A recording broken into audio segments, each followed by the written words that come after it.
Bismillahirrahmanirrahim. Assalamualaikum warahmatullahi wabarakatuh. Sampurasun. Bapak dan Ibu yang saya hormati, yang pada sore hari ini duduk di Balai Yudhistira. Yudhistira itu sosok raja yang dalam kehidupannya tidak pernah berbohong, dalam dirinya tidak pernah emosi, tidak memiliki rasa dendam atau rasa kebencian.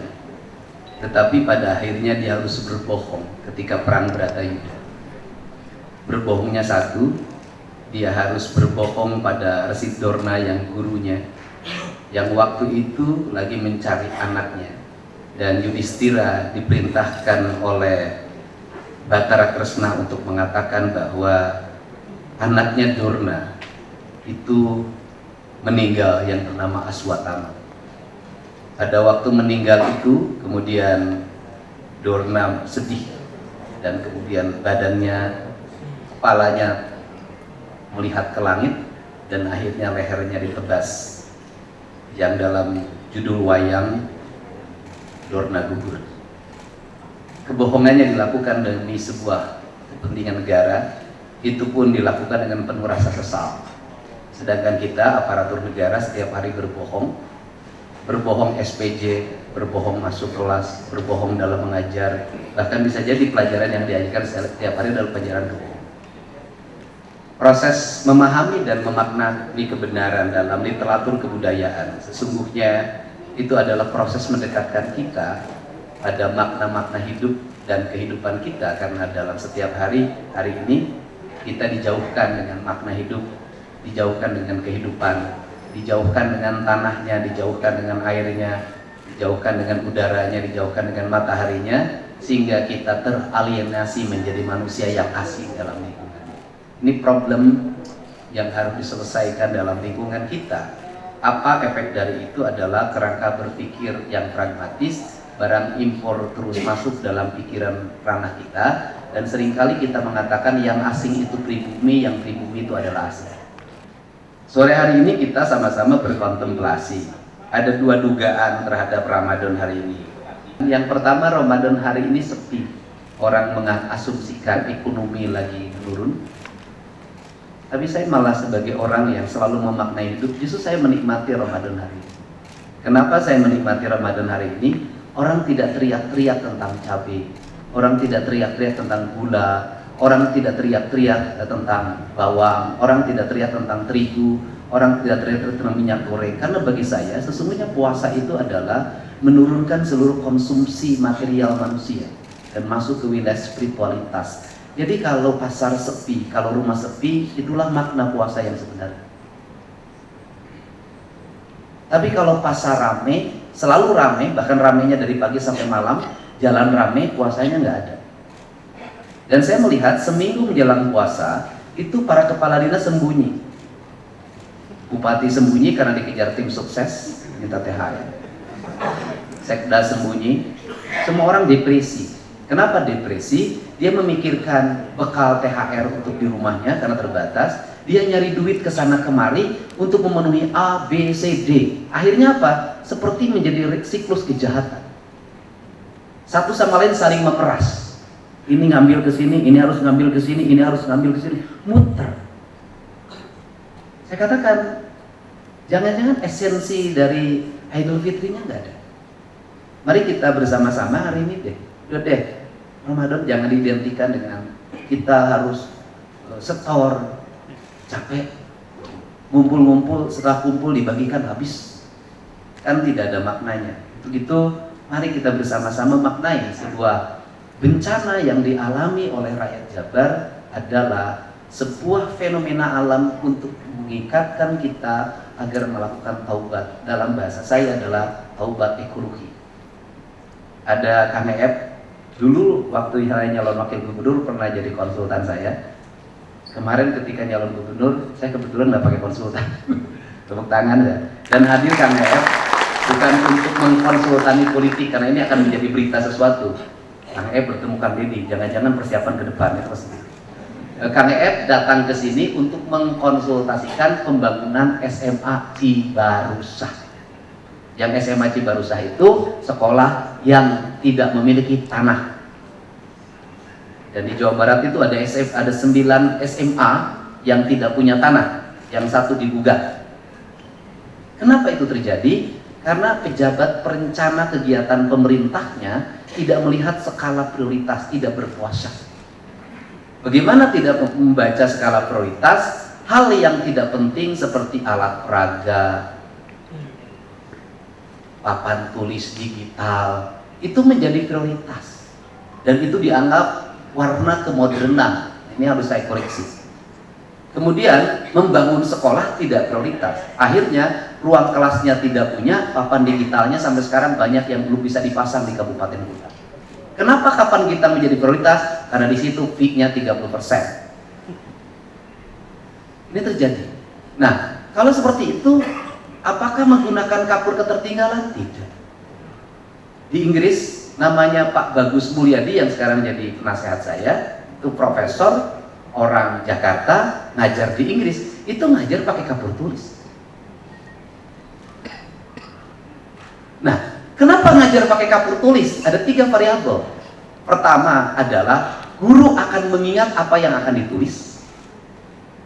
Yang kedua, murid akan mengingat apa yang dia baca. Bahkan dulu zaman sabak ya, tahun 60-an itu kan ditulis kemudian dihapus. Artinya pada waktu ditulis itu dia harus bisa mengingatnya dengan kuat karena sebentar lagi dihapus. Nah, apa sih sebenarnya? Kemudian orang-orang yang sok modernis itu dan di otaknya proyek membuat sebuah desain berpikir bahwa menulis dengan kapur ketertinggalan maka harus diganti dengan papan digital. Apa istilahnya Pak Didi? Yang sekarang itu di Depok suruh saya hapus 30 miliar itu. Hah?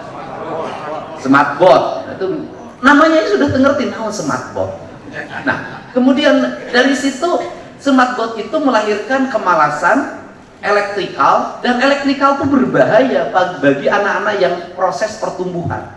Elektrikal itu berbahaya, elektrikal, mekanikal, sesuatu yang berbahaya bagi anak-anak yang sedang menuju pertumbuhan. Yang sedang menuju pertumbuhan dia harus manual. Karena manual itu meletakkan kerangka berpikir dalam sebuah tinta yang tertulis dari otak kirinya. Nah, ini kan harus, mindset ini harus dihentikan. Nah, sehingga saya katakan hari ini, kalau nanti SD, SMP, SMA, kemudian menulis lagi di papan tulis dengan kapur tulis, jangan dibully sebuah ketertinggalan. Justru itu adalah pembentukan karakter manusia Jawa Barat masa depan. Nah, yang variabel yang ketiga apa? Diajarkan orang untuk bekerja. Dia menghapus. Itu kan bagian dari pekerjaan. Saya dulu tuh di kelas selalu kan, kalau dan bahkan dulu tuh lebih hebat lagi. Alat penghapusnya itu dibuat oleh siswa dalam bentuk bantal. Maka siswa bekerja otak kiri, otak kanannya. Nah, ini dilakukan, dan waktu SD itu 2 hal yang sangat kuat dalam pikiran anak-anak itu. 1 menyanyi, 2 menulis. Maka pendidikan dasar itu hal yang harus diletakkan dalam pikiran anak-anak kita. Perbanyak di ruang kelas itu adalah menulis dan menyanyi. Karena menulis dan menyanyi itu membangun keriangan anak-anak, memasuki masa pertumbuhan, dan dia mencoba melatih tangan kanannya atau tangan kirinya yang kidal untuk merangkai sebuah peristiwa dan satu peristiwa lainnya. Dan seluruh rangkaian itu adalah nilai-nilai estetika, sehingga negara maju seperti Jepang, negara maju seperti Tiongkok, sampai hari ini masih kanji yang digunakan. Nah, ini yang harus masuk dalam frame anak-anak masa depan. Kenapa saya berkatakan begitu? Karena hari ini ada produk gagal. Yang disebut produk gagal adalah anak-anak tumbuh dalam sebuah lingkungan sekolah yang tidak punya hubungan emosional antara guru dan muridnya, tidak punya hubungan emosional antara murid dengan ruang kelasnya, tidak punya hubungan emosional dengan bangkunya, tidak ada hubungan emosional dengan mejanya, dengan kursinya, dengan lingkungannya, sehingga anak itu menjadi anak yang kaluhur tesirungan, kahandap teu akaran.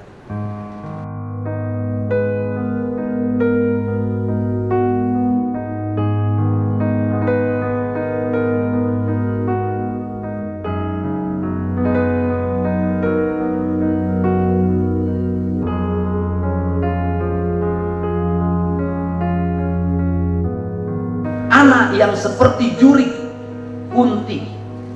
Kenapa? Dia melayang terbang pikirannya. Karena dia melayang terbang pikirannya, di ruang kelasnya dia terbang terus. Hari ini bikin grup ekstra kelas, bikin seragam, bikin motornya sama. Setelah itu bikin iuran. Setelah itu bikin memorinya dalam buku foto, digit foto yang dibuat dalam album. Harganya 300.000 sampai 500.000 rupiah untuk sebuah memori penuh kepalsuan yang melahirkan penderitaan bagi ibu dan ayah. Tapi anak itu tidak buat memori. Memori apa? Memori membangun hubungan yang indah dengan gurunya. Memori membangun hubungan yang indah dengan teman-temannya. Memori yang membangun hubungan indah di ruang kelasnya. Apa ciri manusia yang bermemori? Manusia yang bermemori adalah manusia yang tidak mau meninggalkan ruang kelasnya. Karena ruang kelas itu adalah ruang spiritualitas, ruang pendalaman. Ketika Anda buat studi tour keliling kemana-mana, sesungguhnya Anda sudah tidak punya lagi memori di ruang kelas. Ini yang saya maksud. Dan Anda dijajah. Pikiran Anda guru dijajah, pikiran murid dijajah. Lahirlah manusia yang terjajah. 30 tahun ke depan mentalitas seperti tidak dirubah, bangsa ini akan menjadi bangsa yang terjajah. Gampang menjajah Indonesia itu. Masuki ruang pikiran anak-anak muda, rubah, giring dalam era digital, ciptakan viral-viral, maka dia akan mengikuti viral itu kemanapun. Dan orang kalau tidak ngikut viral itu, ketinggalan politik, ketinggalan informasi, ketinggalan zaman. Ini berbahaya. Andai kata media sosial dipegang oleh orang-orang dengan kepentingan yang tidak baik bagi negara, maka rakyatnya akan dikir. Itulah saya dulu memutuskan buat media sosial. Saya akan membuat media sosial yang berlawanan dengan arus publik. Saya akan membuat media sosial yang apapun itu adalah pembelajaran, yang suatu saat saya harus mengendalikan pikiran orang dengan tujuan yang besar, yaitu kepentingan tanah air, kepentingan pendidikan. Jadi kalau hari ini gagasan saya tentang melarang studi tour, gagasan saya, kenapa saya melarang studi tour? Gak belajar, gak kuliah. Kenapa? Studi itu pembelajaran, tour perjalanan. Studi tour adalah pembelajaran yang di dalamnya melakukan perjalanan. Studi tour yang terbaik adalah Isra Mi'raj. Spiritualitasnya dia melakukan perjalanan Masjidil Haram, Masjidil Aqsa. Orang tua kita mengajarkan studi tour, yaitu tour rohani kita harus senantiasa pergi dalam pengembaraan yang melahirkan sastra, novel, karya-karya ilmiah, melahirkan karya-karya imajiner seperti lukisan. Makanya saya menjadi aneh.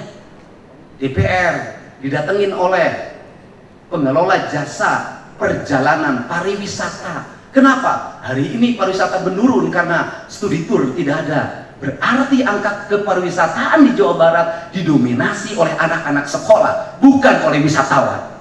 Berarti dinas pariwisata gagal. Ini kan prinsip. Nah, saya hari ini barangkali bisa menjadi seperti ini karena sudah dianggap menjadi transcender media sosial, bisa memengaruhi pikiran publik. Kalau hari ini tidak pegang transcender media sosial, ya nggak bisa saya menggiring orang berbuat kebaikan, mengarah pada perubahan ini. Untuk itu saya ngasih sanksi kalau seperti begitu. Tetapi ketika inspektorat mengatakan, Pak harus dipotong gaji, aku nggak bisa. Kenapa? Ketika potong gaji, maka saya akan melahirkan kemiskinan baru. Tunjangannya dipotong, saya tahu kepala sekolah nggak nganjuk. Kalau kemudian saya motong, dia pinjem lagi. Guru ini kan rata-rata nganjuknya agak tinggi. Tahu? Makanya saya nggak setuju. Kenapa? Itu menimbulkan penderitaan baru. Ya udah, daripada dipotong tunjangannya, saya lebih baik berhentikan jadiin guru. Itu lebih mendidik. Kenapa? Membuat sebuah siklus bahwa jangan dibiasakan setelah jadi kepala sekolah seolah-olah nggak bisa jadi guru. Nggak bisa. Rektor bisa jadi dosen. Ketua DPR bisa menjadi anggota DPR biasa. Pak Bambang Susatyo kemarin ketua DPR, hari ini anggota DPR biasa. Jadi bupati bisa jadi anggota biasa. Sekda ketika nanti tidak terpakai oleh bupatinya bisa menjadi kepala dinas biasa. Betul nggak?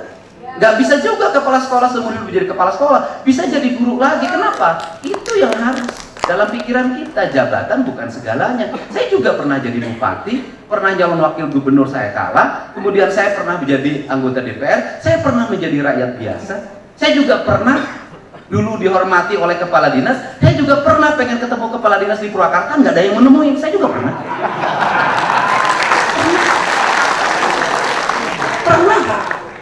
Jangankan saya jadi rakyat biasa, saya jadi anggota DPR, memberikan bantuan peternakan, ada kepala dinas yang nggak mau nemuin saya. Saya ngajarin apa di sini? Hei birokrat, jangan sekali-kali memandang persahabatan karena jabatan. Kenapa? Manusia tidak tentu, Pak. Orang nggak bisa diduga zaman sekarang ini, zaman Pak Harto bisa diduga, Pak. Yang jadi bupati siapa, yang jadi gubernur siapa, anggota DPR. Zaman Pak Harto, zaman sekarang nggak bisa diduga, Pak. Saat lu ngaduga Saiful Bahri Binjen jadi bupati.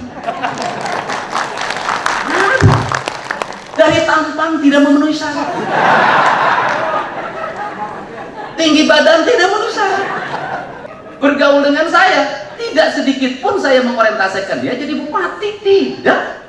Banget lagi kita kabangetan, nya goreng, nya pendek, nya bangor, gitu loh. Yang pantas-pantas kan Norman, Asep, itu kan sekda, tapi nggak punya nyali.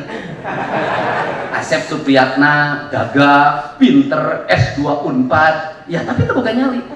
Purwanto, doktor, Upi, ya tapi omongan wae. Nah, nggak bisa. Ya ternyata akhirnya siapa sih kenapa mereka jadi bupati? Orang dia yang berani. Saya udah, kamu jadi bupati? Saya jujur aja yang dipersiapkan jadi bupati waktu itu siapa? Norman kok. Jadi sekda, Asep, pantes. Lamun boga kapopoge pasti murah. Pasti selektif. Saya nanya ke Norman mundur. Saya nanya ke Asep Supriyatna langsung hitung. Pak, mobil harganya sakieu, 5 sakieu. Aset total saya teh 5 miliar, Pak. Pokoknya kudu dipakai kabeh. Bolak-balik, aing ngomong Gusti Allah teu boga keyakinan. Ya, ngomong ke Purwanto rada jauh, oh tungtung hese mun Purwanta mah rada babari. Nah, akhirnya saya nanya ke dia, geus eueuh maneh nyalon bupati, teu. Ai urang pantes teu, Pak. Teu pantes kan.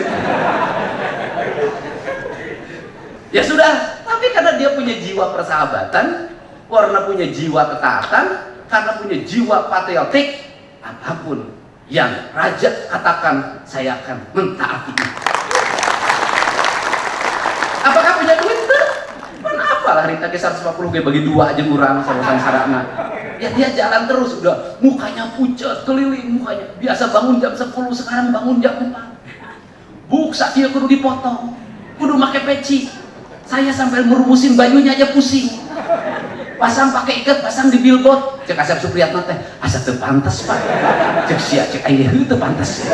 Ganti-ganti peci pakai baju bodas. Nah, ieu mah ada pantes. Nah, Purwanto cerita terus kemana mana. Itu kelas menengah, Pak, menolak.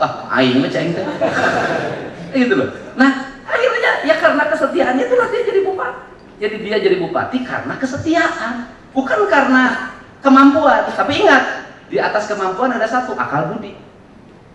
Jadi orang yang punya akal budi itu akan berhasil.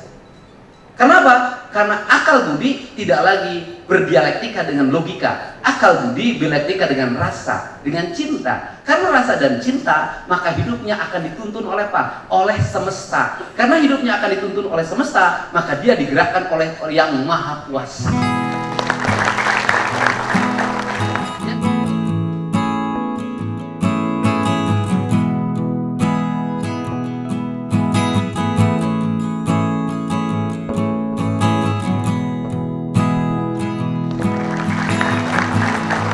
Ya caranya satu kan harus bisa membaca fenomena, baca gejala, Pak Bupati. Baca gejala, ya seriusnya bagaimana? Ya taubat. Ya dia tobat kan, nggak boleh lagi makan ini, nggak boleh makan ini, nggak boleh bangun siang, nggak boleh lagi lihat perempuan yang cantik, yang jelek boleh. Akhirnya kan dia stres, karena dia stres jantung. Begitu dilantik jadi bupati, begitu jadi bupati terpilih, orang lain bahagia enggak, dia harus operasi. Kenapa ganti ring? Kenapa? Karena jantung yang dulu itu degupnya terlalu kencang. Jadi kalau lihat perempuan duk duk duk duk duk, duk. Nah, makanya di ring agar la ilaha.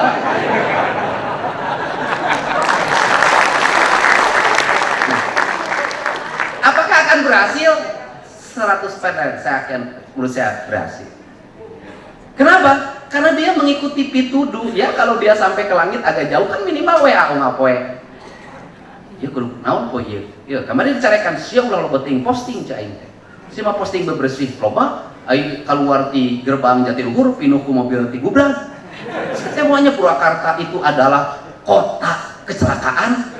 Saya katakan, saya minta ke Jasa Marga, mohon mobil-mobil yang rusak bekas tabrakan itu disimpan di pinggir jalan ala gerbang Purwakarta, segera besok dipindahkan. Kenapa? Karena Anda sudah menebarkan virus negatif bagi lingkungan. Itu mobil bekas tabrakan, itu ada virus-virus negatif, itu ada imajinatif buruk, itu ada sesuatu yang buruk. Tabrakan Pak, itu ada darah, ada peristiwa, ada tangisan, ada jeritan, disimpan di gerbang menuju Purwakarta. Purwakarta bukan kota kecelakaan. Peka siapa aja dong boy.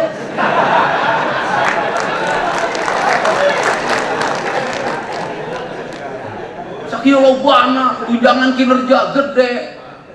Terus kemudian apalagi THR keluar segala rupa aya. Saya lihat begitu masuk, saya tadi pagi mak segijang marah. Kenapa? Eta patung-patung yang itu apa nih? Menong eta geus 7 tahun Pak teu dipernis. Begitu masuk eta aya sepanduk itu, sepanduk yang mungkin 6 bulan yang lalu hareupeun SD. Begitu masuk Sindang Kasih saya lihat ada lampion dengleki. Ya makanya PNS itu banyak jumlahnya, matanya banyak tapi dia tidak mengabdi. Kenapa dia tidak? Dia hanya mengabdi pada satu pekerjaan. Yang disebut pekerjaan itu adalah aspek yang dia bisa melahirkan honor. Di luar itu dia tidak mau mengerjakan. Ini harus dikoreksi, Pak. Ingat, Anda adalah abdi negara, bukan abdi OPD. Karena abdi negara, maka apapun yang dilihat, yang didengar, maka Anda harus bergerak. Tidak usah lagi ngomong, iya bagian cipta karya, iya bagian bina marga, iya bagian ini, bagian ini. Setiap orang punya kebagian untuk amar ma'ruf nahi munkar. Ini harus diperbaiki cara berpikir. Kalau enggak, kalau kata Kang kita ini hanya bisa membuat kerumunan, tapi tidak bisa membuat barisan. Maka ASN harus menjadi barisan, bukan kerumunan. Di mana ASN berkerumun setelah pilkada. Begitu ada yang terpilih, maka dia berkerumun di sana. Dan cepat-cepat cuci piring dan cuci tangan. Abdi mah, kamari mah eta mah, ku kulang dalam ku jabatan. Serasa abdi teh ka bapak di TPS mah. TPS siap. Sehingga Anda jangan percaya politik sama ASN. ASN itu juru masak, Pak. Juru masak tergantung koki. Makanya sama ASN jangan berpikir saya punya pendukung sian ASN. Ulah, ASN sudah siapapun bupatinya, siapapun gubernurnya, mangga siap Pak. Siap, siap, siap, siap, siap, siap, siap. Salila tujangan gede, siap. Alah, biasa aja, tong percaya teuing saya tadi singkat itu. Nah, jadi ya fokus aja, karena ASN itu dicetak bukan untuk berpolitik, dia harus mengabdi. Siapapun pemimpinnya dia akan bekerja mengabdi, bukan pada orang tapi pada jabatan. Itu begitu ceritanya. Nah, ini fokus ya. Untuk itu saya minta para kepala sekolah rubah mindsetnya. Kenapa? Jangan lagi membodohi murid. Saya pengen ada murid-murid Jawa Barat itu belajarnya nggak usah jauh-jauh, cager, bager, bener, pinter, singer, sudah. Saya nggak punya tinggi-tinggi. Kenapa? Semakin banyak tantangannya anak itu, maka semakin peluang keberhasilannya semakin tinggi. Sudah. Jadi kita ini jangan dibiasakan hari ini kalau anak kita mengalami kesulitan, semua orang turun untuk menyelesaikan. Jangan. Biarkan kesulitan itu diselesaikan oleh dirinya sendiri. Anda lihat orang-orang asing kalau masuk Indonesia, bawa semua anak itu bawa tasnya sendiri, jalan semuanya sendiri. Di Indonesia, Anda tahu pejabat luar negeri, orang jalan biasa. Apa tahu pejabat Indonesia? Gawe. Apa gawe nak? Tas dipang mawakeun. Handphone dipang nyengkelkeun. Tapi Kak, sebentar, Bupati mau bicara. Tate, Bupati setruk. Kenapa? Ayo dipak denger kan orang setruk. Handphone Pak dengerkeun. Kalau orang jajak gosorangan sih bijin handphone itu bisa. Sebentar, Bupati mau bicara. Setruk sih kata Bupati. Awas ya Bupati di Jawa Barat enu kitu. Terus kemudian pengawalan. Anda lihat situasi. Lamun jalannya kosong, terus kita landai, geus udah dikawal-kawal. Aing menisiga nek paeh. Sudahlah. Jalannya kosong, udah landai aja kalau kita relax, santai. Ya udah santai nikmati. Lihat kanan, lihat kiri. Kecuali memang waktunya mepet dan banyak sekali. Tetapi saya hari ini, jadwal hari ini saya udah ke-8 ini, nggak ngiung-ngiung. Bisa tepat waktu, bikin perencanaan dengan baik. Kenapa? Dan santai, kenapa? Karena yang di depan harus dilihat. Di samping kenapa? Ketika kecepatan mobil Anda tinggi, Anda pakai koridor, Anda lihat yang di kanan, Anda ada masalah, sulit Anda berhenti. Terus yang kedua, suara bising sirine yang ke telinga itu mempengaruhi rasa depresi Anda. Anda tidak rileks. Makanya di mobilnya rileks, terus tong ngeong-ngeong. Kecuali sangat penting banget. Nah, sababna engke eureun jadi bupati, saya stres. Nah, sababna pantau cicing we kieu hareupeunana. Kunaon can asup mobil, kudu mangmukakeun. Iya. Makanya saya berapa kali saya tidak boleh ajudan saya itu membukakan pintu saya walaupun maksa. Pak Abi gawe geus ya digaji ku aing dengan cicing. Bukakeun panto. Kenapa? Nanti Anda sakit stroke, Anda kudu diajar leungeun di kieu-kieu. Latihan Pak, tangannya digunakan, digerakkan. Capek, beungpeung cager. Oh, tangan kiri, tangan kanannya berputar. Ini yang harus dibangun dalam kerangka pikir kita. Nah, kemudian saya kasih pesan juga bahwa gejala alam itu hanya akan ditangkap oleh rasa. Jadi saya selalu meyakini dalam diri manusia itu ada medan magnet yang sangat kuat yang dia bertugas untuk menangkap sinyal atau fenomena yang diberikan oleh alam. Maka disebutnya intuisi. Maka saya hari ini bekerja itu dengan intuisi. Saya tidak mau saya dijadwal oleh bagian protokol. Mau saya. Kenapa? Karena alam ini berubah dalam setiap hari. Saya harus subuh itu harus sudah bisa membaca pagi ini apa ya. Dan saya kebetulan punya sekda pinter luar biasa.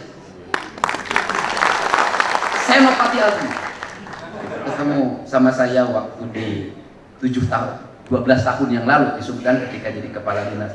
Dokternya bener ya, makanya dokternya bohongan. Nah kemudian ya saya jam 5 itu selalu bangun. Begitu bangun langsung, oh iya nyieun surat. Suratnya apa? Surat pembebasan pajak kendaraan bermotor 2024 ke belakang. Nggak ada rapat.